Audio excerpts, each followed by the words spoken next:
Su invitación, señor. Yo debo estar en la lista. ¿Nombre? ¿Stan Lee? Sí, lo siento. No, en serio, soy Stan Lee. Claro. Y comenzamos con el episodio 179 del CC Podcast. Y estamos Joe Excelsior, Charlie, Calaca. Ah, caray, me dejaron solo. Bueno, ya se imaginarán que si están escuchando este episodio un poco más retrasado, lo que pasa es que por segunda semana consecutiva no pudimos grabar el CC Podcast. La semana pasada originalmente íbamos a tener este episodio 169 con el tema de Stan Lee, solamente que ahí tuve yo un tema personal, por lo cual no pudimos grabar. Y pues esta semana ya íbamos a grabar normalmente, pero pues tuvimos ahí unas fallas técnicas, también hay otros compromisos pues que estaban fuera de nuestro control, por lo cual no pudimos volver a grabar. Entonces pues obviamente ya les avisamos ahí en Facebook también que no se pudo hacer el nuevo CC Podcast, pero pues como saben no quisiera que se quedaran sin su dosis semanal del podcast, así que pues lamentablemente se van a tener que aguantar otro soliloquio mío. Nada más que en esta ocasión pues no va a ser un CC Podcast especial, sino que lo vamos a manejar como el episodio 179. ¿Por qué? Porque pues Calaca ya había hecho la portada y pues obviamente no me gustaría que se desperdiciara su trabajo. Esta semana pues como siempre vamos a empezar mandando saludos a toda la CC Banda que cada semana nos está escuchando y también que está en Comentemos Cómics Cabrones, el mejor grupo para hablar de cómics en todo Facebook, comenzando obviamente por Edsel. También saludos a Quetza, David, Carlitos Roldán, saludos, y a todos los de Checa Tu Manga, que ya saben que es la mejor página para comprar cómics en todo Facebook. También a Enrique Hurtado, que no se nos olvide, Toño Pérez, Javier Ramos, también a nuestro amigo de YouTube Joaco Enro, a Gabo Velázquez, también nos pidió más bien saludos ahí en el canal de YouTube. Alberto Morales, que no falte su saludo hasta Querétaro, también a Leonardo Navarro y a Jonathan Resendiz de YouTube, que han estado un poquito desaparecidos, igual que no se nos olvide a Jen de la Cápsula Muda, que también al rato tengo unos comentarios de una película que escuché en su podcast, también a Chinaski y a Don Armando de los Marvel Legends México Oficial.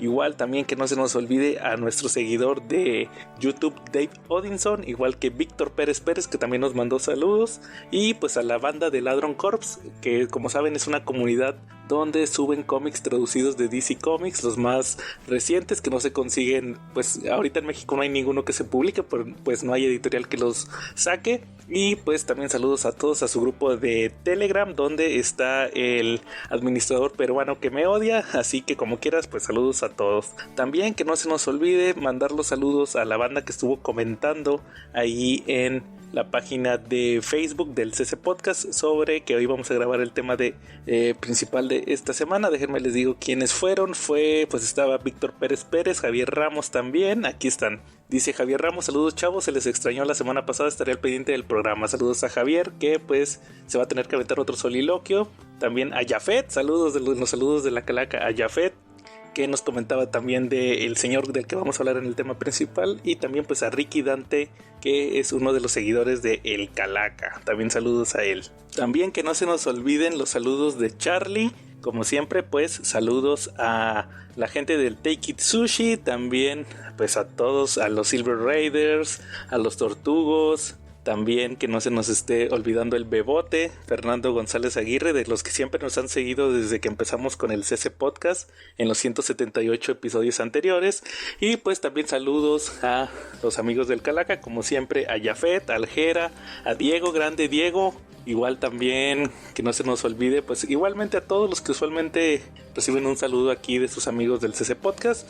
Y pues pasando a Cochino Español, pues cada día está más crítico porque pues ustedes saben que antes que el Cochino Español era nuestra sección estrella, nuestra sección también insignia, pero pues como saben pues no hay nada de DC Comics, está todo pausado. Lo último que supimos fue que estaban los outlets donde estaban rematando todo. En el caso de Marvel pues saben que lo está publicando Panochini, la editorial ratera, y pues eso sí les puedo comentar que tuvieron un live esta semana, el día lunes si no me falla la memoria, pues para sacar los lanzamientos que iban a tener en el mes de agosto de los cómics de Marvel y pues vamos a darle una pequeña revisada a lo que anunciaron. En el caso de estos títulos pues anunciaron obviamente el Amazing Spider-Man 6 de Zeb Wells y John Romita Jr., este controvertido pues título que todos saben que ha generado mucha polémica. De hecho, antes de comenzar también que no se me olvide mencionar que pues tuvieron su live, ya no está el Mr. Spaghetti, el italiano ese que era el encargado, sino que ahora están 3 chavas que la neta no traen nada en el morral. Está bien aburrido el live, nomás puros chistes que no causan gracia y comentarios que pues no se entienden. Igual como siempre están esas páginas y canales de YouTube de sus pagafantas a los que les mandan los cómics gratis y pues obviamente ahí están como focas aplaudiéndoles, pero pues la neta es que las chavas no traen nada, no hacen entretenido el live. Pero ¿a qué voy con este comentario? Pues por ahí me tocó leer gente que decía que pues que no manchen, que sí está muy malo. La realidad es que sí es muy malo este run de Spider-Man, pero no faltaron los defensores de Panochini que decían que pues por 2 haters no iba a pasar, pero pues obviamente es gente que no sabe que el odio a este run de Spider-Man, o esta decepción más bien, pues es a nivel global. Hay mucha gente quejándose de la basura que es este run de Spider-Man, pero pues aquí lo tenemos publicado en formato de grapa. Va a salir el número 6, que si no me falla la memoria ya vendría siendo el 900, creo que sí es el Amazing 900. De hecho anunciaron que van a tener portadas variantes de este título para pues celebrar estos 900 números de Amazing Spider-Man. Entonces pues ahí van a estarla sacando. Me parece que una es exclusiva de voceadores y otra de tienda en línea, como siempre le hacen. Otro de los títulos que anunciaron pues es Avengers, continúa Avengers en formato de grapa. También anunciaron pues que continúan X-Men, los 2 tomos que siguen de X of Swords, de este título que ha estado saliendo, o más bien que ya se va a empezar el crossover de lo de Amanecer X, el X of Swords.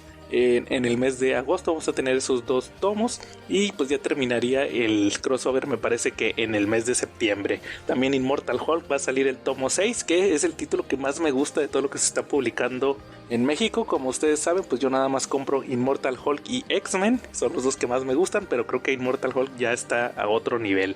Igual también entre las sorpresas anunciaron que pues van a publicar Thor, el Thor de Donny Cates, que es el primer tomo, el del Black Winter. Se lo publicó Smash. De hecho pueden checar en YouTube que tengo la reseña de ese tomo que publicó Smash. Smash alcanzó a publicar los primeros 2 tomos recopilatorios del Thor de Donny Cates. Y pues si no lo han leído, les puedo decir que es una historia que pasa después de la etapa de Jason Aaron, donde pues Thor ya es el gobernador de Asgard. Está ahí pues medio aburrido porque está como retirado de ser un héroe y se da cuenta que llega Galactus, por lo cual va a tener que hacer un team up con él. Todo esto pues para combatir a una fuerza que viene de otro universo, que es el Black Winter. Según Galactus es la fuerza que destruyó el universo anterior de donde viene Galactus. Y todo esto pues es pues el arco inicial de esta etapa de Donny Cates, que nos deja muchas preguntas de lo que va a venir más adelante. Un tomo muy bueno. También el que sigue, que es el del Dios de las Mentiras, si no me fallaba la memoria, es también muy bueno. Fue el último, de hecho lo sacaron en la última quincena que publicó Smash Marvel. Sacaron ese tomo 2 de Thor. Entonces pues igual los pueden conseguir baratos de Smash o pueden esperarse a la versión de Panini. Lo que sí va a estar curioso es ver si los dan más baratos, así como lo hicieron con el Immortal Hulk. Otro de los anuncios que dieron, que también es repollo, es el Venom de Donny Cates. No, mentira, no de Donny Cates, es Al Ewing, también que estaba haciendo Immortal Hulk. Este tomo también lo tuvimos publicado por Smash, el tomo 1, que trae 5 números, Venom del 1 al 5. Aquí es medio pues curioso, porque en realidad Al Ewing nada más escribe el número 1 y el número 5. Lo que viene siendo el 2, 3 y 4 son escritos por Ram y son 2 historias diferentes. Hagan de cuenta que todo esto ocurre después de King in Black. Eddie Brock, por si no lo saben, se volvió el nuevo King in Black después de que eliminó a Null. Y lo que ocurre aquí es que pues tiene que controlar a todos los symbiotes. Por ahí pasa una situación donde entre comillas Venom es asesinado, y por ahí se va, por esa vertiente se va a la etapa de Al Ewing sobre lo que ocurrió con Eddie Brock. Y los números que escribe Ram son sobre Dylan Brock, el hijo de Eddie, qué es lo que está ocurriendo con él, y pues de cierta manera las historias se entrecruzan. Sí es un formato muy interesante, pero sí es medio pesado porque pues realmente, por ejemplo, a mi parecer se me hacía más interesante lo de Al Ewing y pues te tienes que estar aventando los números de Dylan, entonces pues sí, no están tan chidos. Como quiera, pues ahí está la etapa también, la opción. También ahí está la opción de pues comprar los números que publicó Smash en TPB o pues esperarse a la edición de Panini. Otro de los anuncios sorpresas que sacaron fue que van a sacar en el formato de Must Have, que es el hardcover, una miniserie de Namor que tiene el nombre de, déjenme les digo, es Submariner de Dips del número 1 al número 5, que fue escrito nada menos que por Peter Milligan y con el arte de Esa Rivik, que ustedes saben pues Esa Rivik se volvió legendario por su etapa en Thor con Jason Aaron, y pues a Peter Milligan lo conocemos perfectamente como el escritor de Dark Knight Dark City, también lo conocemos por todos sus trabajos en Vértigo, ustedes saben todo lo que hizo con, por ejemplo, esta miniserie que hizo con Duncan Fegredo de, se me olvidó el nombre, que la publicó Smash hace unos años, se me fue, bueno, él estuvo en Hellblazer, también ahorita aquí les digo cómo estuvo, Shade the Changing Man también, que lo estuvo publicando hace poco Smash. ¿Cómo se llamaba esa miniserie que se aventó en Vértigo? No me quisiera quedar con la duda. Era como de un superhéroe, algo así medio raro. Ahorita les digo cómo se llamaba. Pero sí, es interesante ver esta miniserie, sobre todo que estén publicando el personaje de Namor. Sobre todo pues con lo que está ocurriendo lamentablemente con Tenoch, pues como que se les ocurrió que sería buena idea publicar esto de Namor, pero pues habrá que esperar a ver qué tal. Sobre todo creo que me voy con lo que decía el buen Calaca, sobre que este formato de Must Have como que no tiene ni pies ni cabezas de repente lo que publican. De repente publican, por ejemplo, ya saben que van a sacar el de Demonverse Saga de los New Mutants, y pues publicaron Avengers Forever, también publicaron El Hombre Sin Miedo de Daredevil, como que realmente publican lo que tienen a la mano, y pues ahorita tocó algo de Namor, pues ahí lo van a publicar aquí en México. Y pues lo que les decía del título era Enigma, fueron 8 números que publicó con Duncan Fegredo en Vértigo. Sí, esta miniserie la publicó ya hace unos años, de hecho la publicó Smash en grapa y la publicó también en formato de TPB, parte de la bibliografía de Peter Milligan, así que pues ahí va a estar también la opción de ese título de Namor. Y pues otro anuncio que la verdad no me gustó para nada fue que anunciaron el Marvel Demon Days, me parece que se llama, que es como una especie de manga que hace esta ilustradora Peach Momoko, que es una japonesa que pues ha estado teniendo cierta notoriedad en Marvel. La mera verdad a mí no me gusta para nada, pues porque me ha tocado ver sus portadas, no soy fanático de su arte, pero pues por ejemplo participó en números de Elektra, de Black and White, también estuvo en Darth Vader Black and White, que no sé ni para qué la metieron ahí, y pues dibuja puras cosas así, como que sus historias son muy conceptuales, como que no conoce ni a los personajes, a ella como que nada más le dicen, oye, participa, haz algo,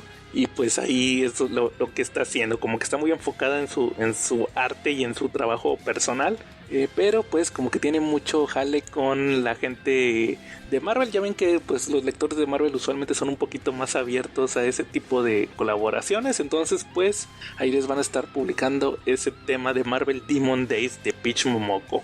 Y pues otros lanzamientos, aprovechando que hicieron este live, pues anunciaron que van a sacar una miniserie de Han Solo y Chewbacca, que me parece que es del joven Han Solo. También el tomo más reciente de Bounty Hunters de los cazarrecompensas, que saben que fue de los títulos principales de Star Wars que todavía están publicándose.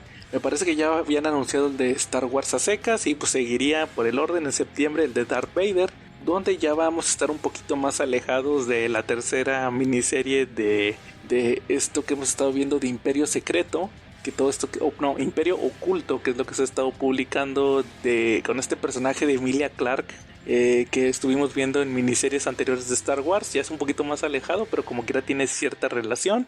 Y pues anunciaron también el segundo tomo del Mandalorian, de la adaptación de la primera temporada del cómic, en cómic de la serie. Y Prodigy también, el tomo 2 de Mark Millar, de este cómic que del parte del Millar World. Sobre todo aprovechando, pues ya saben que ya va a empezar a publicarse el crossover entre los títulos de el Millar World, que pues se prometía Mark Millar. De hecho ya lo platicamos en unos episodios anteriores, que pues para entenderle hay que leer todos sus títulos, pero pues obviamente solamente un gran fanático de Mark Millar podría leer todos esos títulos, así pues a ver qué tal va a quedar. Y pues prácticamente fue lo que anunció Panochini este mes, para el mes de agosto, con sus títulos de Marvel. Y pues de otras editoriales también. Ahora no anunció nada de Conan, pues acaban de sacar mucho material del personaje. También, como les decía, he estado leyendo Immortal Hulk, que pues a mi parecer es uno de los mejores títulos que se está publicando de Marvel. Obviamente Smash nos dejó sin Immortal Hulk mucho tiempo, solamente publicó 10 números. Ahorita acabo de leer el tomo 4, que es el de Abomination, que pues lo que está ocurriendo ahí, de hecho pronto voy a sacar la reseña en video, de hecho ya está un poquito atrasada, es que ya vemos más consecuencias del tema del Immortal Hulk. Ya no solamente es esta bestia demoníaca que es el Hulk Diablo o el Hulk Demonio, también como se le conoce, sino que también ya está afectando a otros personajes. Por ahí anda la esposa de Banner, que es Betty Ross. También por ahí anda Rick Jones, que supuestamente estaba muerto en los cómics y por ahí le hacen algo. Sobre todo es un general, el villano principal en esta etapa, que fue como alumno de Thunderbolt Ross, el cual ya murió también en los cómics. Y pues él es el que está manejando una nueva base gamma que lleva el nombre de Base Sombra. Y pues es el que está cazando a Hulk, al Immortal Hulk. Todo esto muy al estilo de los primeros números. De hecho es lo que prometía Al Ewing hace unos años cuando anunció el Immortal Hulk, que iba a llevar mucho el espíritu del primer Hulk, del Hulk original. Todo esto de la persecución, y pues realmente es un título que vale muchísimo la pena y se los recomiendo. Si no lo han leído, pues están muy a tiempo con todo esto que está publicando Panochini de el Immortal Hulk. Así que pues ahí está la recomendación. Ahora pues pasando a nuestra sección de películas, en esta ocasión pues les voy a estar recomendando dos que acabo de ver. La primera de ellas es nada menos que Misión Rescate 2 con Chris Hemsworth con Thor, que pues no tenía muchas ganas de ver la película, pero tiene cierta importancia en el sentido de que fue una de las películas que platicamos por allá de 2020, cuando comenzó el CC Podcast. Teníamos menos de un año de haber empezado. Se dio la pandemia y pues en aquel entonces platicamos el hecho de que se anunciara la película en una etapa donde pues no había estrenos. Recuerden que pues se cerró todo, no había material realmente que ver de estreno, y fue una película que llegó y pues para muchos fue novedad de que fuera un producto lanzado, sobre todo porque pues venía de Netflix. Obviamente ahí ellos tenían la ventaja de que como siempre su material es original, se lanza en línea, no llega a los cines, pues obviamente iba a haber algo nuevo. Salió justamente esto de Misión Rescate, una película entretenida, autoconclusiva, pero el hecho fue de que pues incluso su final era cerrado, pero pues como que se nota, y sobre todo en esta segunda parte se nota como ya quieren hacerle una franquicia, se agregan personajes. Sobre todo creo que el principal que se agrega es Idris Elba, y pues ya se transforma completamente en una franquicia. ¿De qué se trata? Pues resulta que el personaje de Chris Hemsworth, pues mercenario que se dedica a rescatar gente, que lo dábamos por muerto en esta misión que tuvo en la India, pues sí sobrevivió, lo retiraron, estuvo ahí viviendo en Europa, ahí junto a una montaña, todo lastimado. Y pues de repente un día llega Idris Elba y le dice que lo contrataron para una misión, que fue su ex esposa. Pues recordarán que en la primera película se explora un poco sobre que él de cierta manera está aislado del mundo porque falleció un hijo que tenía de cáncer, me parece que falleció, entonces como que sí está muy traumado. Entonces pues el hecho de que su ex esposa esté involucrada pues hace que decida intervenir. Por ahí hasta se rehabilita y él solo, de hecho dicen que duró como 9 meses ahí rehabilitándose y no pudo, pero ahora sí que por el poder del amor, ya nomás ahí como Rocky entrenando en la nieve y en la montaña, ya se pudo restablecer completamente. Y pues ahí tiene una misión que tiene que ver con que tiene que rescatar de una prisión a la que viene siendo pues su ex cuñada, la hermana de su ex esposa, a sus ex sobrinos que pues estaban metidos con los típicos chechenos o así europeos mafiosos así muy rudos. Entonces pues ahí tiene que tener otra misión de rescate Chris Hemsworth. Entonces pues ahí está en Netflix por si alguien la quiere revisar. Y pues la otra película que fue la que yo tenía muchas ganas de ver, de hecho lo platiqué en uno de los últimos también ese podcast, fue la película de Dark Skies. Esta película, que es del 2013 si no me falla la memoria, fue protagonizada por esta chica que no recuerdo ahorita su nombre, déjenme ahorita lo voy a revisar, pero que fue la protagonista de esta película del oso cocainómano que platicamos hace poco. Se llama Kerry Russell, que también estuvo, pues tengo entendido que es muy famosilla en Estados Unidos porque estuvo en varias series. Yo la mera verdad no la conozco, solamente porque hizo la voz de Wonder Woman en la película de Wonder Woman de 2009, la animada. De hecho ya la platiqué en las Carillouturas en un episodio anterior. Igual también ella estuvo, les digo, en el oso, en el Cocaine Bear, ahí estuvo de protagonista. Y también en esta película también aparece nada menos que J.K. Simmons, de esas curiosidades que aparezca él entre parte del reparto. ¿De qué se trata esta de Dark Skies? Pues es una película de abducción alienígena. No sé si alguna vez han escuchado los episodios originales de ese podcast, los primeritos, donde platicamos las películas de terror. Ahí platiqué de unas películas de abducciones que la mera verdad me daban mucho miedo, me marcaron. Justamente les he platicado en los episodios de películas que nos marcaron. Y pues esta, curiosamente, nunca la había visto. Había visto una parte hace un año o 2 años en el cable, por ahí en Cinemax o uno de esos canales Paramount. Me llamó la atención, la traía en mente, pero fue justamente cuando escuché un episodio de La Hora Muda, saludos a Jen, que ahí estuvieron platicando de esta película de 2013 y dije, pues de una vez la voy a descargar y pues vamos a verla. Entonces realmente es una película que vale mucho la pena. ¿De qué se trata? Pues como les digo, es de abducción, es una familia que está integrada por la mamá, el papá, 2 hijos. El más chavito debe tener unos 8 años, el otro debe tener unos 13, 14 años, yo creo. Entonces pues lo que está ocurriendo es que pues es una familia entre comillas normal. Tienen ciertos problemas porque, por ejemplo, el papá está desempleado, la mamá trabaja mucho vendiendo casas. Entonces lo que ocurre ahí es que se empiezan a dar cuenta que el hijo menor empieza a tener como un amigo imaginario. Luego en la noche empiezan a escuchar ruidos, se despiertan ellos a ver qué está pasando y luego ven que de repente que les saquearon el refri y ponen ahí candados y todo eso, y luego al otro día encuentran así como que les mueven, muy al estilo de Poltergeist, que les mueven ahí las cosas. Entonces pues empieza a asustarse la mamá, piensa que son bromas, por ahí tienen que contratar el servicio de la alarma, que ya no lo estaban pagando por el hecho de que no tenían tanto dinero porque el papá estaba desempleado. Pero pues todo esto empiezan a darse cuenta que como que hay algo oculto, ponen cámaras, todo esto empieza a escalar como usualmente pasan en las películas de abducciones, empiezan a ocurrir cosas que no logran explicar. Luego también hay una parte donde los llegan a culpar de que pueden tener abuso de menores por el hecho de que aparecen marcas en los niños, pero también marcas en ellos. Entonces como que toda su vida se empieza a irse por un camino medio extraño por todo este tema de las abducciones.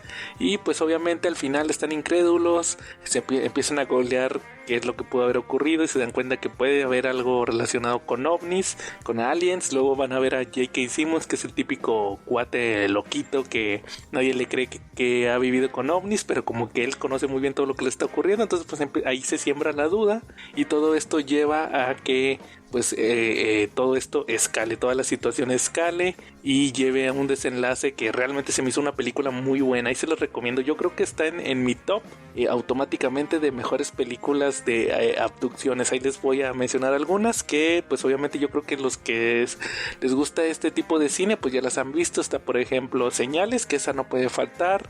También El Cuarto Contacto, la de Mila Jovovich, también muy buena la película. También está la de... ¿cuál otra? Pues la que les digo que es la película de abducciones que más miedo me ha dado. Es esta de... una que se llama Alien Abduction, de Lake Country Incident.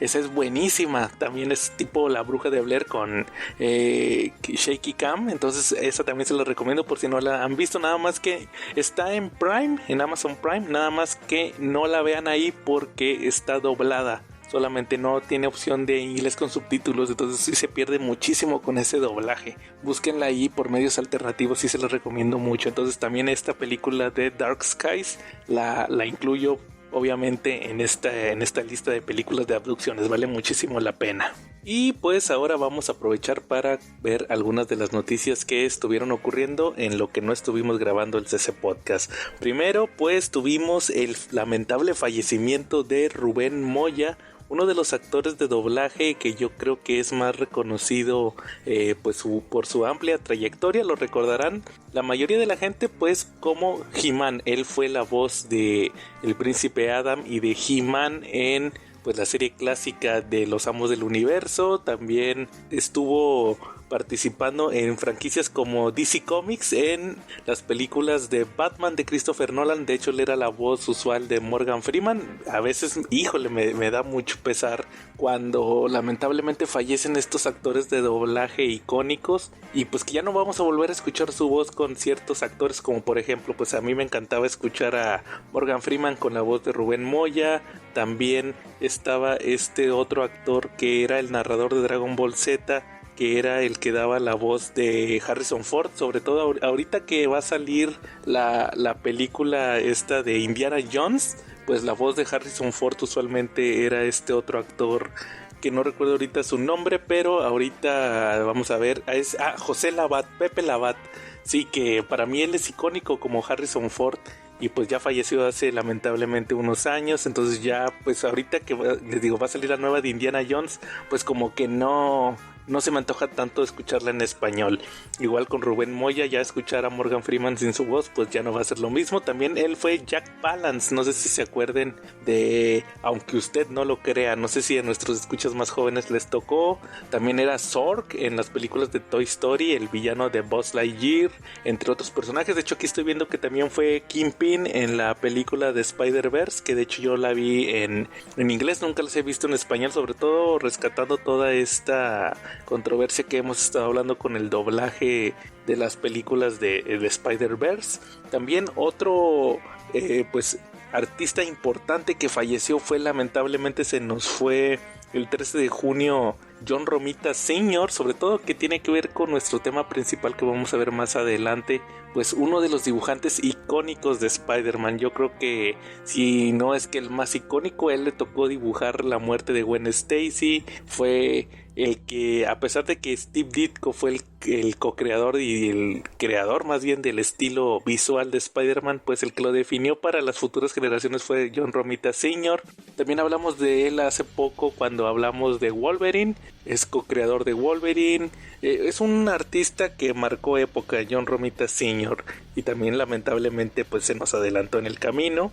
Igual, entre otras notas que vale la pena mencionar que pasaron en los últimos días, pues también estuvo, por ejemplo, saludos a Jafet, que lo mencionamos hace rato. Nos preguntaba que qué nos había parecido lo que fue pues el tráiler de la película de Kraven, que salió hace pues unos días.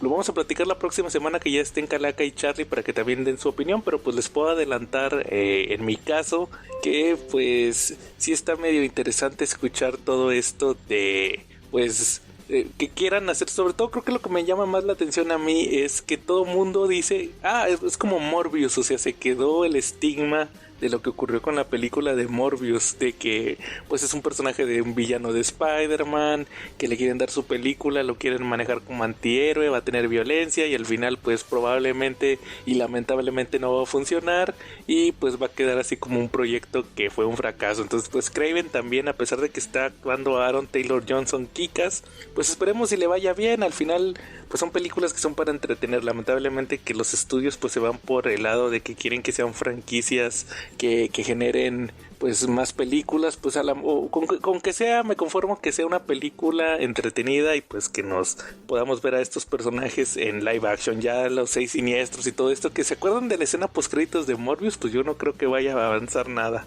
así que pues esperemos si le vaya bien. ¿Qué más hemos visto en esta semana? Pues también salió el tráiler de One Piece, que pues es un anime y un manga japonés, la adaptación de Netflix. Pues esperemos si le vaya bien. Yo no creo que vayan a adaptar toda la obra, que ni siquiera ha terminado en Japón. E igual también vieron, por ahí salieron lo que vienen siendo las fotografías de live action de Avatar, la leyenda de Aang.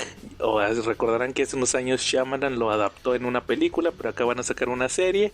Pues igual esperemos que esta apuesta de Netflix pues le resulte. Yo creo que al final son, a pesar de que pueda sonar pesimista, son pues apuestas arriesgadas que no es 100% seguro que vayan a funcionar.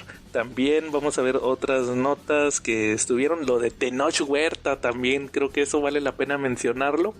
Espero no genere mucha polémica y sobre todo decirles que esta es mi opinión personal.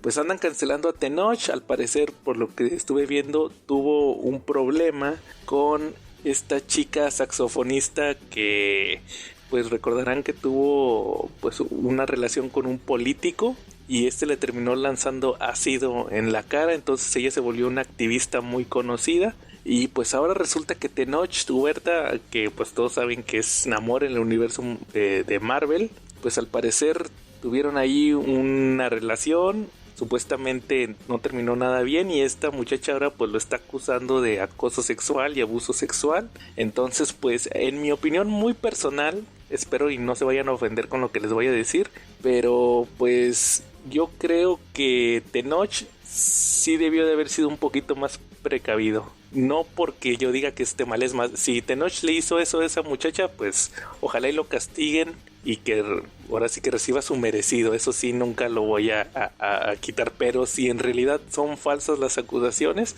pues yo creo que Tenoch debió de haber tenido un poquito más de cuidado en el sentido de que, pues si eres una figura pública, sobre todo es eso, que si eres una figura pública y en esta sociedad actual donde pues te pueden cancelar por cualquier cosa, pues debió de haber pensado un poquito mejor las personas con las que se involucra. Creo que siempre hay que tener cuidado en ese sentido, pero como les digo y les repito, si es que es cierto que él tuvo la culpa y son ciertas estas acusaciones, pues al final que pague lo que hizo, que tenga justicia esta muchacha, o más bien que al final la persona, la verdadera víctima, que reciba justicia, es lo que les puedo decir. También otro que se nos adelantó, ahora sí que prácticamente fueron puros fallecimientos y tragedias esta quincena que no grabamos. Se nos fue Nino Canún, que pues ustedes saben que tuvo este programa de ¿Usted qué opina?, donde tocaba diversos temas, pero curiosamente hubo uno en los 90s donde habló de los cómics.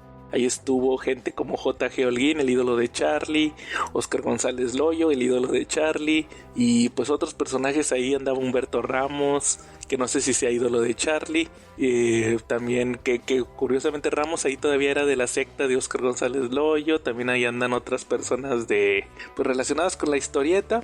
Y pues estuvieron hablando sobre todo porque era la época del boom de la muerte de Superman. Todo eso se estuvo viendo en ese programa. Se los recomiendo que lo busquen en YouTube. Lo encuentran como ¿Y usted qué opina? Comics. Así lo pueden encontrar en varias partes. Y pues vale la pena ver cómo era la chaviza de aquel entonces, lo que opinaba de los cómics.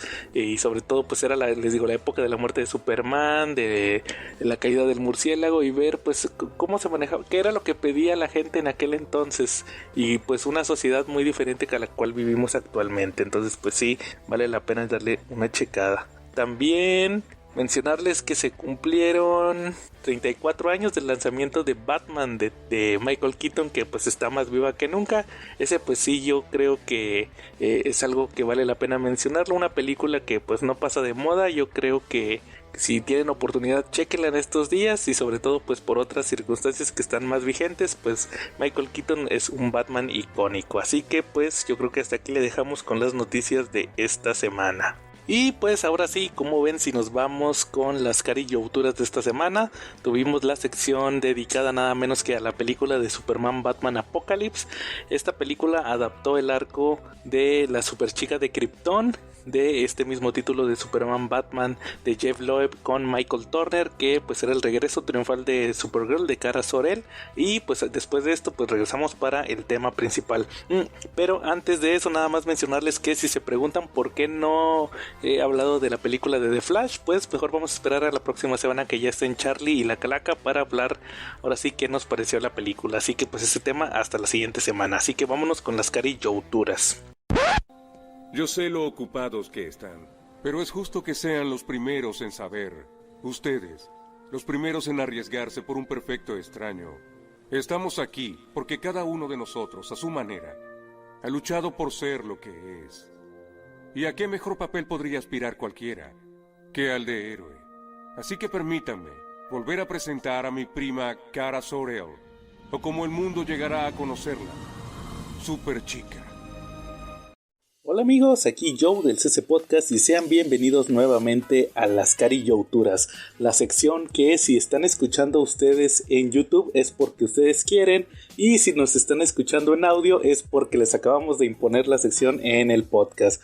Como cada vez que tenemos un episodio nuevo vamos a hablar de un proyecto animado ya sea de DC Comics o de Marvel. Actualmente estamos revisando todo el universo animado de DC Comics en películas, por lo cual hoy toca revisar otro de los grandes clásicos modernos en animación por parte de Warner Brothers y de DC Comics. Se trata nada menos que de Superman Batman Apocalipsis, película estrenada en el año 2010, la cual adapta otro de los arcos argumentales del cómic de Superman Batman de Jeff Loeb. En el caso de esta película, pues adapta el segundo arco, el bien llamado La Superchica de Krypton. En el caso de la dirección, pues tenemos una vieja conocida encargándose de esto, la cual es Lauren Montgomery, la cual recordarán ya que dirigió películas como la de Wonder Woman, la cual ya hablamos en un episodio anterior. También estuvo en Green Lantern First Flight y pues estuvo trabajando en otras películas, ya sea como animadora o como productora. De hecho, también aquí en Superman Batman Apocalypse trabaja justamente también como productora de este proyecto. En el caso de la adaptación del cómic, como saben, pues la historia original fue escrita por nada menos que Jeff Loeb. Aquí en el caso de la adaptación fue Tab Murphy, el cual se encargó de hacer el guión para la película. En el caso de sus trabajos, pues en sí no tiene grandes trabajos dentro de DC Comics fuera de Superman Batman Apocalypse. Estuvo ahí trabajando también en Batman Año 1, principalmente en la versión de 2011 de Thundercats, que no muchos quieren olvidar. Y pues me parece que aquí viéndolo también trabajó en Tarzán, la de Disney, y también en Atlantis, el Imperio Perdido. O sea, son como que sus trabajos más pues conocidos de este escritor. En el caso también de lo que vienen siendo las voces, recordarán que en la película anterior de Superman Batman, que viene siendo el mismo universo, fue la de Enemigos Públicos. Ahí teníamos a Tim Daly retomando su papel de Superman de la serie animada. De igual manera también a el ya fallecido Kevin Conroy retomando también el papel de Batman, pero aquí se van a unir otros personajes, ya que Superman Batman Apocalypse, si bien pues tienen el nombre a Superman y a Batman, no es solamente una película que esté centrada en estos dos personajes. Vamos a tener personajes adicionales como lo es Wonder Woman, la cual es interpretada por Susan Eisenberg, la cual fue la actriz que le dio la voz también en la Liga de la Justicia y en la Liga de la Justicia Ilimitada de Bruce Timm. Además de la adición de Summer Glau, la cual interpreta al personaje de Kara Zor-El o Supergirl. Summer Glau es una actriz muy curiosa, ya que por varios años se le conoció como la actriz que hacía que las series fueran canceladas. Estuvo en Sarah Connor Chronicles, la serie de Terminator. También estuvo en una que se llamaba The Cape, que también era como tipo de superhéroes. Ambas series pues no pasaron, me parece, de la primera temporada. De hecho, incluso apareció en The Big Bang Theory en aquel entonces, más o menos en el mismo chiste. Y terminó, la última vez que yo la vi en una serie fue en Arrow. Estuvo en la temporada 2, fue una especie de secuaz de Deathstroke, que fue el villano principal de esa temporada. Y pues ahí podría decirse que rompió la maldición, ya que pues Arrow ustedes saben que duró incluso 8 temporadas. En el caso de la historia que adapta, como les digo, es el segundo arco de el título de Superman Batman de Jeff Loeb. El primero fue Superman Batman Enemigos Públicos, que fue dibujada nada menos que por Ed McGuinness, pero aquí para el segundo arco, que es el que vamos a ver el día de hoy, fue dibujado por el ya fallecido Michael Turner, un dibujante el cual pues muchos lo conocemos ya que fue el creador de Witchblade en los 90s allá en Image, pero que me parece que es Top Cow, si no me falla la memoria, el subsello de Image, pero que se agradece de cierta manera que los diseños aquí en la película no están 100% inspirados en su trabajo, sí tienen pues cierta equivalencia, pero pues no son 100% idénticos, ya que pues Michael Turner era un dibujante que se caracterizaba por sus chicas muy esculturales y pues sí se hubiera visto un poco raro andar viendo a Kara Zor-El como sale en el cómic enseñando ahí la tanga, pues se agradece que para una película familiar pues sí le hayan tratado, sí se ve muy sexy Cara, pero pues tiene cierta, ahora sí que se ve un poco recatada, afortunadamente. Bueno, ahora sí pasando pues a la historia, en el caso de este arco o esta película más bien, que es lo que vamos a revisar principalmente, pues en la película nos dejan muy claro que es una secuela de la película anterior, ya que al principio nos muestran cómo están cayendo estrellas fugaces, ya de esto debido al asteroide de Kryptonita que destruyeron Superman y Batman en la película anterior. Una de las consecuencias de el haber destruido este asteroide fue que cae una nave en la bahía de Ciudad Gótica. Batman llega a investigar, se da cuenta que había alguien adentro de la nave, esta persona le roba la batilancha y pues comienza pues una persecución entre Batman y este personaje que termina siendo una misteriosa chica rubia, la cual anda desnuda. De hecho se topa ahí con unos trabajadores del muelle de Ciudad Gótica, los cuales se quieren poner cachondos, pero ella pues como tiene ciertas habilidades llega a ponerlos en su lugar. Después de otra persecución donde Batman termina utilizando Kryptonita para poder noquear a la chica y unos análisis en la Baticueva, pues se descubre, ya que llega ahí Clark, Superman, que se trata nada menos que de Kara Zor-El, la prima de Superman.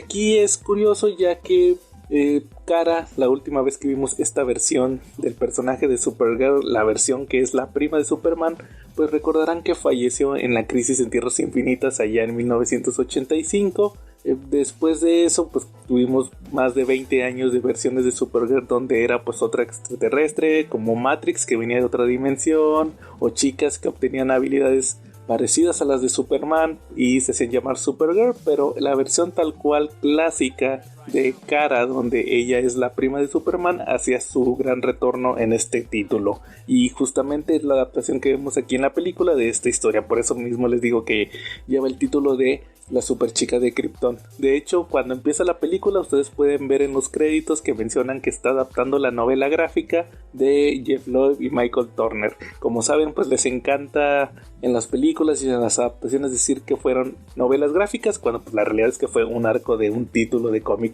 Como les decía, en las diferencias que hay entre la película y el cómic en esta primera parte, pues les puedo mencionar que aquí nos dejan muy claro que en la película es una secuela de la película anterior. Mencionan lo de la destitución del Lex Luthor, mencionan lo de el asteroide destruido, y Batman llega a investigar cuando cae la nave. En el cómic no, en el cómic ya está investigando en la bahía tratando de encontrar toda la kriptonita que sea posible, ya que pues se sabe que cayó mucha por el tema del asteroide.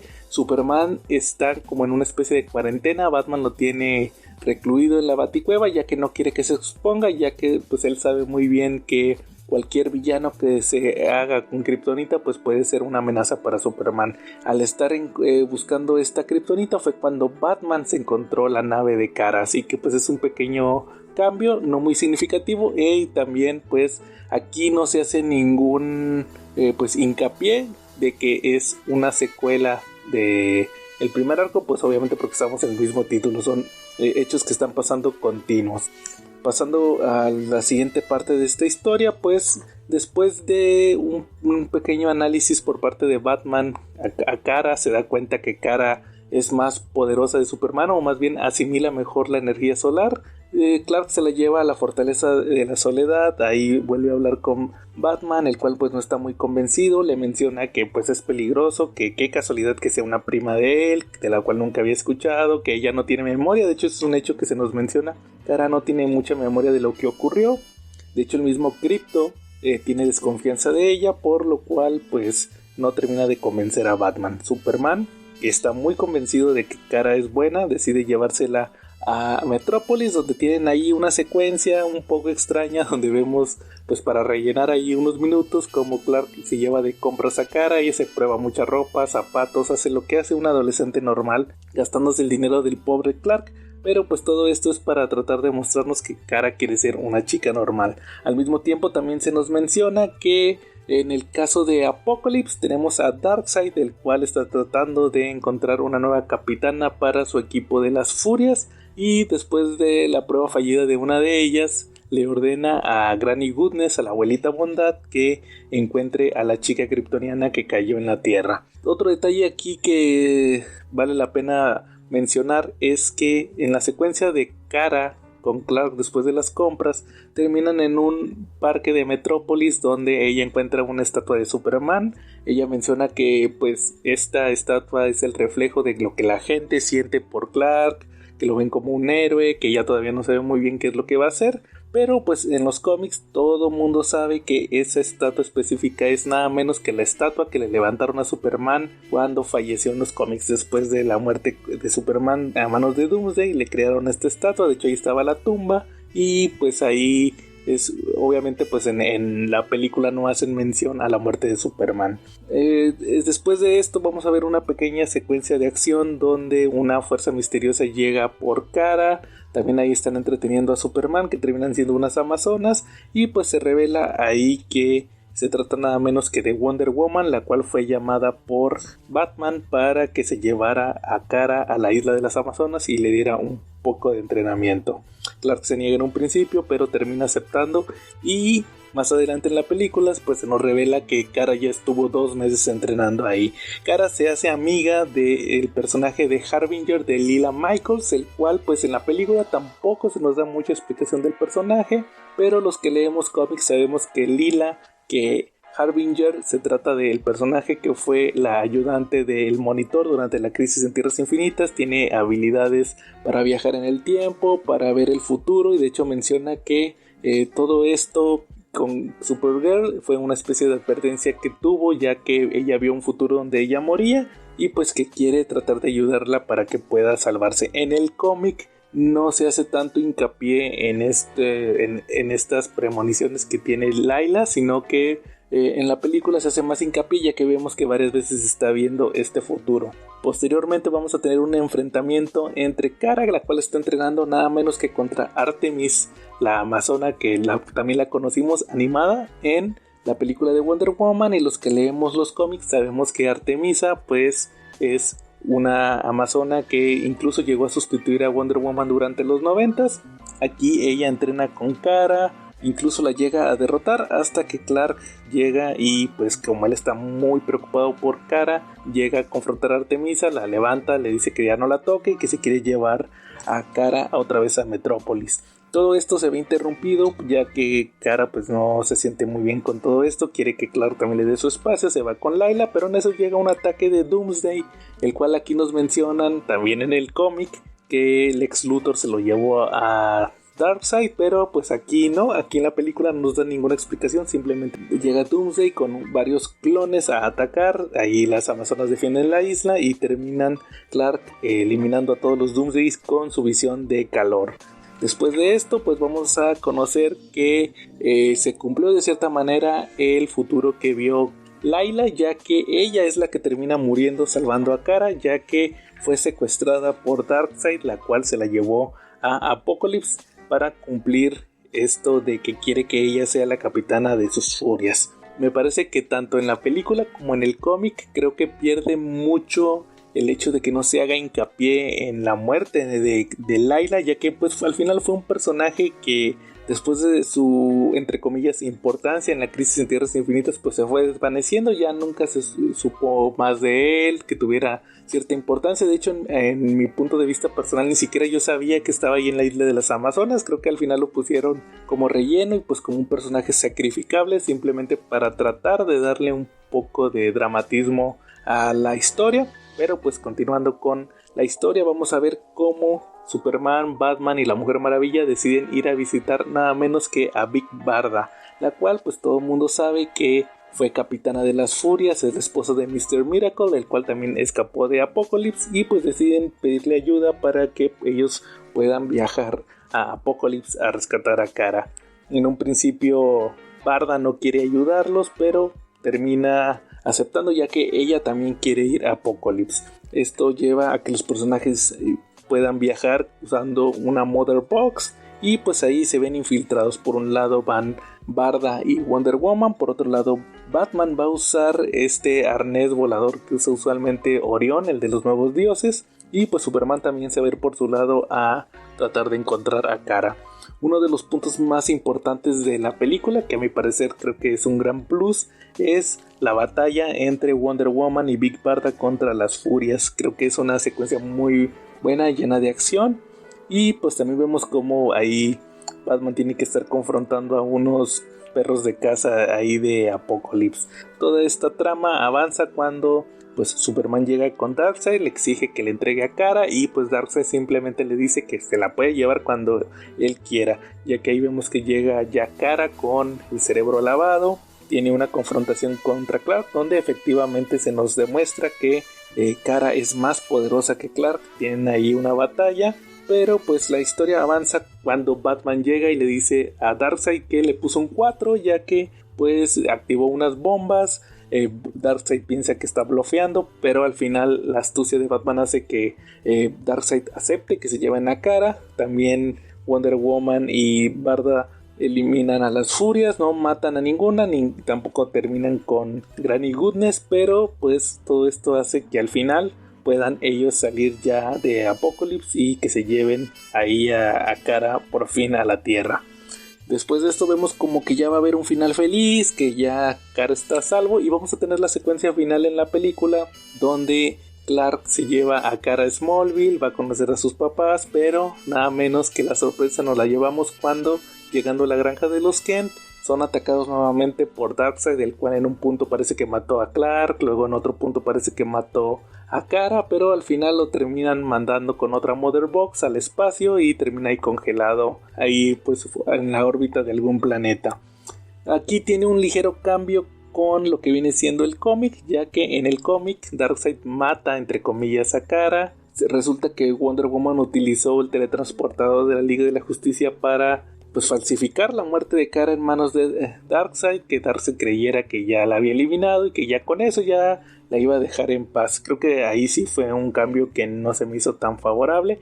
También otro cambio importante es que cuando termina esta batalla entre Supergirl y Clark contra Darkseid, llegan los padres de Clark, Martha y Jonathan Kent, que son unas versiones que se me hacen muy curiosas, ya que traen ropa inspirada en lo que viene siendo la aparición de ambos personajes en la película de Superman de Christopher Reeve.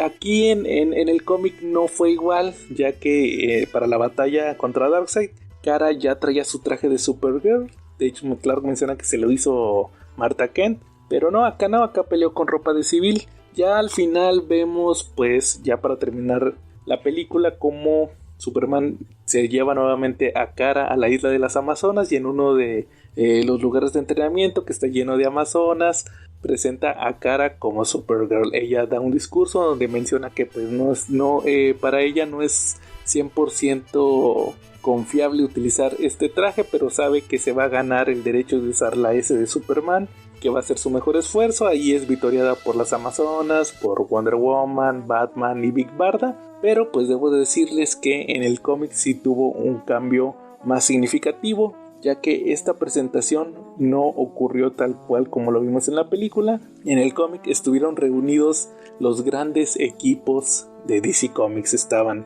los Teen Titans, los Outsiders, la Sociedad de la Justicia, e incluso la Liga de la Justicia también estaba ahí, todos para presenciar la presentación de Kara, donde de igual manera se avienta su discurso donde dice que se va a ganar el hecho de utilizar la S, y pues para de cierta manera recalcar más el regreso de este personaje de Supergirl a la continuidad oficial de DC Comics, el gran regreso de Kara Zor-El. Pero pues para la versión animada creo que fue un buen equivalente. Como les digo, creo que las limitantes están en el hecho de que no pueden usar a todos los personajes, o que sería muy confuso para la gente que no lee cómics. Creo que al final es un buen acierto, ya que pues todo se trata, como lo platicamos también en el episodio anterior de Under the Red Hood, de simplificar para el público en general. Y pues prácticamente con eso terminamos el episodio de esta semana de Las Carillouturas. Les recomiendo ampliamente esta película de Superman Batman Apocalipsis, o si pueden conseguir los cómics, que es el segundo arco de Superman Batman de Jeff Loeb, el cual lleva el título de La Super Chica de Krypton. Sin más por el momento, nos estamos viendo en la próxima cápsula de Las Carillouturas. Aquí estuvo Joe y nos vemos en la próxima.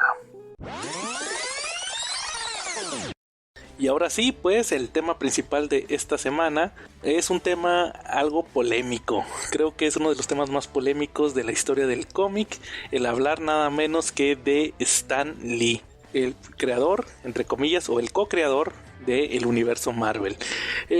Cuando salió este tema en la tómbola, yo insistí mucho a Charlie y a la Calaca que lo habláramos, ya que creo que es un tema muy interesante y sobre todo que pues no quería yo el típico debate. Eso sí, creo que no va con nosotros, el típico de los que defienden a Stan Lee contra los que critican a Stan Lee. No, pero realmente siempre hemos tratado de traerles algo diferente en el podcast. Lo teníamos ya planeado a la estructura de todo esto, pero pues no se pudo dar. De hecho, ya les comenté que mejor para el próximo episodio, cuando estén ellos, ya voy a hacer un sorteo nuevo. Simplemente quise ya hacer este cierre de este tema de Stan Lee ya para que quede ahí. Pero sí me gustaría comentar ciertas cosas de esta celebridad del cómic Stan Lee. Primero que nada, pues casualmente cuando tuvimos este sorteo donde apareció el tema, se dio la sorpresa de que esa misma semana Marvel, o más bien Disney Plus, anunció que iban a tener el documental de Stan Lee, que de hecho ya lo habían anunciado creo que desde hace un par de años, pero apenas salió este viernes, que fue el 16 de junio, si no me falla la memoria, sobre la vida de este señor de Stan Lee. Lo vi, la verdad no me gustó, para serles sinceros. Como saben, pues obviamente hay gente que es fanática de Marvel, que va a decir que fue lo máximo, pero a mí en lo personal creo que pues ya sabía que no me iba a gustar. ¿Cómo es eso? Pues obviamente pues lo publica Disney Plus, está narrado por Stan Lee, obviamente pues el señor ya falleció, es la cara, como me decía nuestro buen amigo David, saludos a David, es la cara de Marvel para el mundo. Entonces pues obviamente no iban a hablar mal de él, simplemente mencionan puntos muy básicos, cómo llegó cómo nació, cómo creció, cómo llegó a trabajar en la editorial Timely, que posteriormente se volvió Marvel. Incluso en una versión muy inocente llegan a mencionar cómo se volvió editor en jefe. Lo victimizan mucho, creo que en esa parte de cómo se volvió editor en jefe, cómo según se le ocurrieron todos los personajes de Marvel, muy abiertamente no se enfocan en ningún personaje. La clásica historia sobre que le dijeron que creara un grupo que compitiera contra la Liga de la Justicia. Después también mencionan a los X-Men, después ahí cómo deja de ser escritor y se vuelve editor, de ahí ya se brincan, sí estuvo medio crítico porque se brincan de los 70s a los 2010, ya cuando salen las películas, entonces como que dejan muy vacío toda esa etapa, la parte donde ya ni siquiera era editor, sino que se vuelve como embajador, luego cuando ya está fuera de Marvel y tiene sus propios proyectos, que por ahí nos mencionaban los de Stripperella, uno de los escuchas, ahorita no recuerdo quién fue, pero pues obviamente no lo van a mencionar y pues ya se van con una conferencia que dio donde estuvo hablando a unos jóvenes que lo pidieron en las clásicas graduaciones de universidad gringa donde va una celebridad a darles una plática motivacional. Entonces pues ahí quedó el documental de Stan Lee, obviamente él no lo narra también, entonces pues no van a mencionar así cosas muy fuertes, obviamente pues no les conviene criticarlo, todas sus polémicas, simplemente creo que lo más fuerte es cuando se victimiza también, menciona que Steve Ditko se sale, que se quedó muy triste porque se fue Steve Ditko, y luego cuando Jack Kirby por ahí ponen, eso fue lo más fuerte del documental, ponen una llamada donde Stan Lee le habló a Jack Kirby para felicitarlo y pues ahí se arma una discusión donde pues Jack Kirby pues sí se molesta porque pues que Stan tomara tanto crédito por el tema, sobre todo por el famoso Marvel Way que se manejó para hacer los cómics. Entonces pues es todo lo que ocurre en este documental.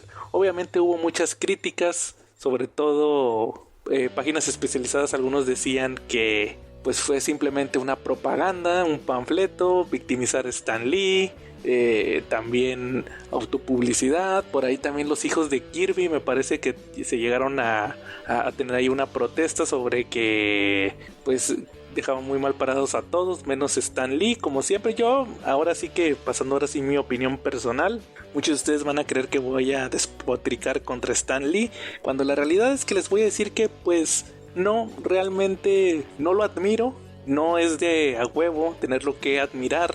Sí le reconozco al señor que fue el co-creador del universo Marvel, Obviamente él participó en una parte en crear a todos estos personajes, eso no se lo voy a negar. Hay historias que él escribió que me gustan mucho, como por ejemplo los primeros números de Thor, los primeros números de Fantastic Four. Eso no va a quitar que los escribió Stan Lee. Spider-Man también, que no soy tan fan de Spider-Man, me gusta mucho la parte de Peter Parker, eso sí le voy a reconocer a Stan Lee, que era buenísimo para los cómics de romance de la época, sobre todo porque ese era el estilo que venían de cómics de romance y cómics de monstruos de los 50s. Entonces, para todo este tema de Peter Parker ahí sufriendo en la secundaria, era buenísimo Stan Lee, siempre se lo voy a reconocer.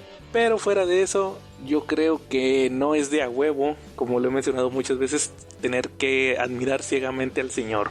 Sí me dan risa sus cameos y todo, pero pues hasta ahí yo creo que no voy a defender el hecho de que pues no se le dé tanta pues crédito a los otros autores. De hecho, no, yo no culpo a Stan Lee, jamás lo voy a culpar de hecho, pero como dice el dicho, pues la culpa no es del indio, sino quien lo hizo, compadre. Y de hecho los mismos hijos de Jack Kirby que protestaron mencionaron lo mismo.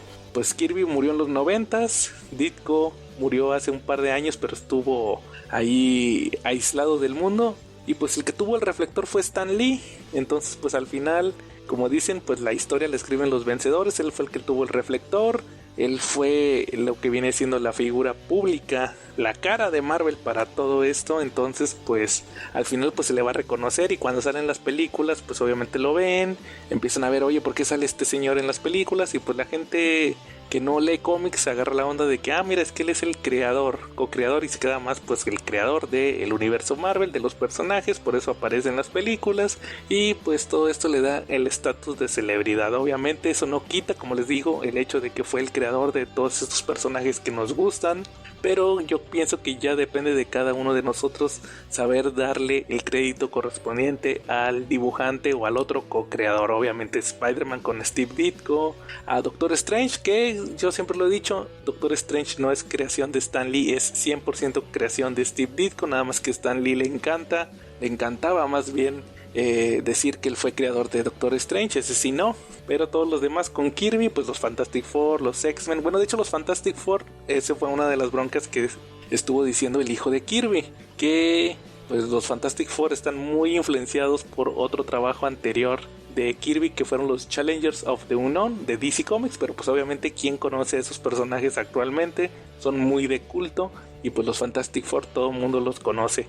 Y pues incluso mencionan que Ben Grimm y Susan Storm están basados en familiares muy cercanos de Kirby. Entonces pues ahí sí son más mano de Kirby. Obviamente tampoco me voy a meter en esa polémica de que sí, que Stan Lee o es Kirby, pero pues son co-creadores, o sea, fueron los dos. Como les digo, yo creo que al final depende de cada uno de darle más bien lo que viene siendo el crédito a el creador, que no solamente fue Stan Lee, sino que también tuvo un dibujante que aportó ideas.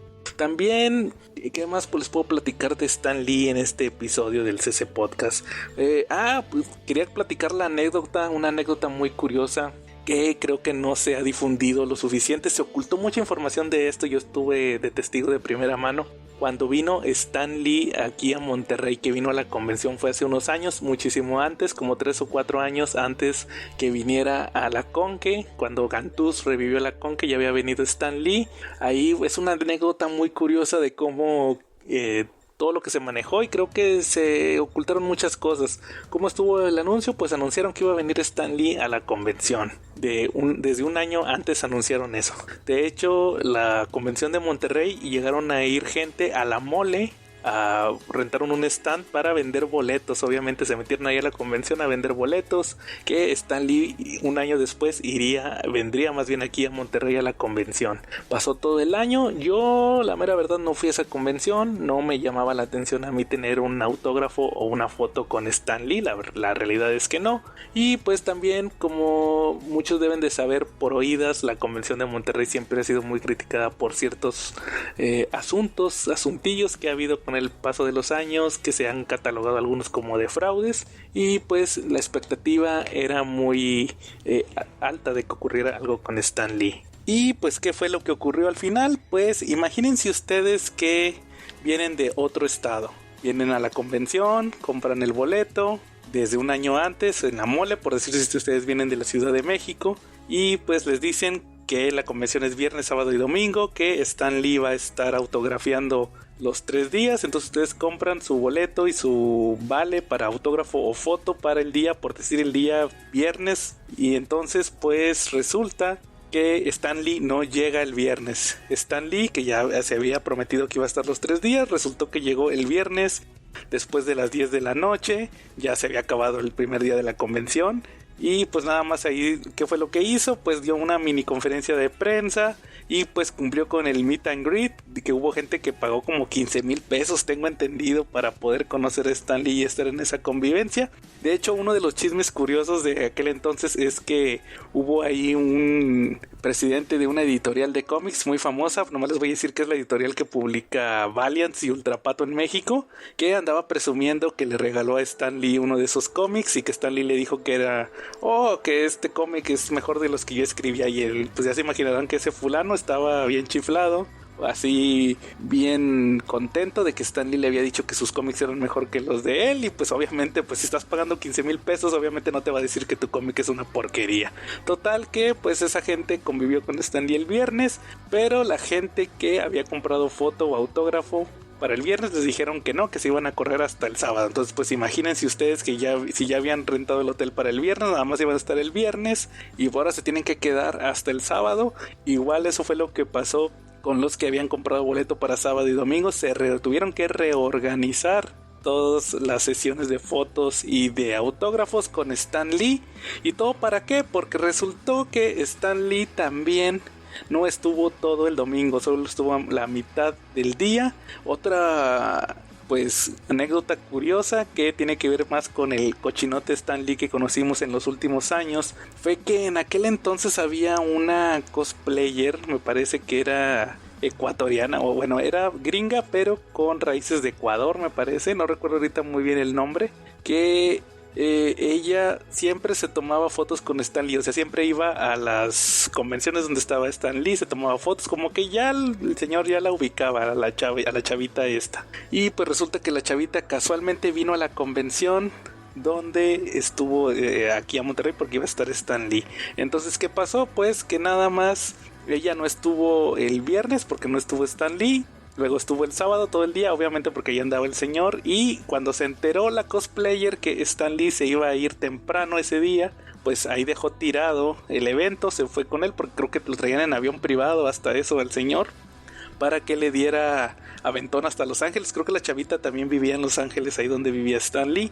Entonces pues ya se imaginarán que pues le valió prácticamente los seguidores, si es que tenía seguidores la cosplayer, pues simplemente por su chiflazón de andar siguiendo a Stan Lee. Y pues toda la gente, pues ya se imaginarán, se hicieron filas interminables según recuerdo para pues poder cumplir con estas sesiones que ya estaban pagadas para que todos tuvieran su foto y su autógrafo de Stan Lee. Entonces pues realmente al final fue una irresponsabilidad tanto de la convención como por el trato que tuvieron con el señor. De hecho, por ahí me llegué a enterar también que Stan Lee no quería venir a la convención. O sea, al final, fíjense, imagínense, después de un año de estar promocionando la visita del señor, al final el cuate dijo que no quería venir, iba a dejar tirado el evento. Entonces creo, eso sí lo supe de muy buena fuente, le tuvieron que ofrecer más dinero para que viniera. O sea, al final se hace un contrato obviamente y pues le tuvieron que casi rogar para que viniera, porque pues iba a ser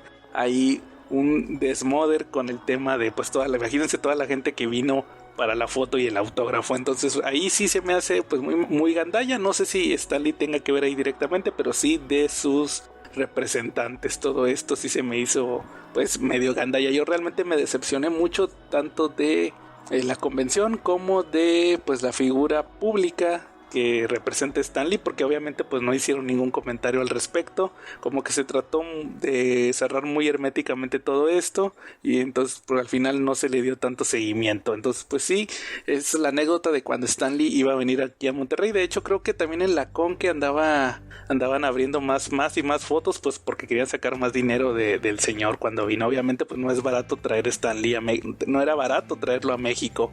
¿Qué más les puedo platicar? Algunas historias que sí les puedo recomendar de Stan Lee, a mi parecer pues está la parábola, la de Silver Surfer que dibujó Moebius.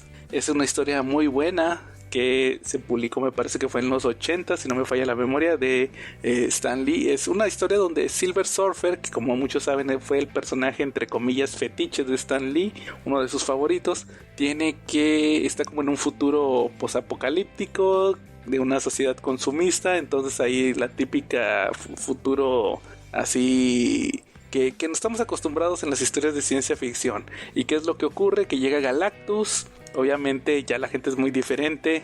Galactus hace un plan diferente. No va a destruir simplemente la Tierra, sino que quiere que la humanidad se destruya a sí misma, y pues le toca a Silver Surfer tratar de evitarlo. Obviamente hay gente que en la desesperación ve a Galactus como un dios, y pues va a tratar de evitar que Silver Surfer lo detenga. Una historia que hasta eso les puedo decir que sí está muy entretenida, del señor Stan Lee.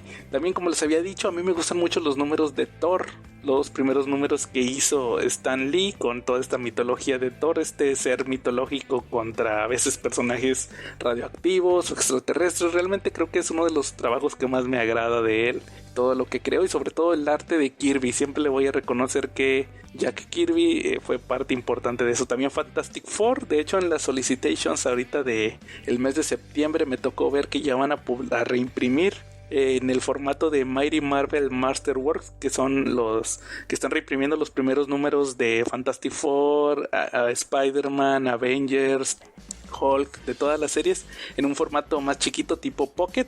Ahí los están republicando. Entonces ya van a publicar el tercer tomo de Fantastic Four, que es me parece que del 21 al 30, si no me falla la memoria. También se lo recomiendo mucho toda esa etapa. Eso que hicieron Stan Lee y Jack Kirby fue pues uno de los mejores runs que tuvo Fantastic Four.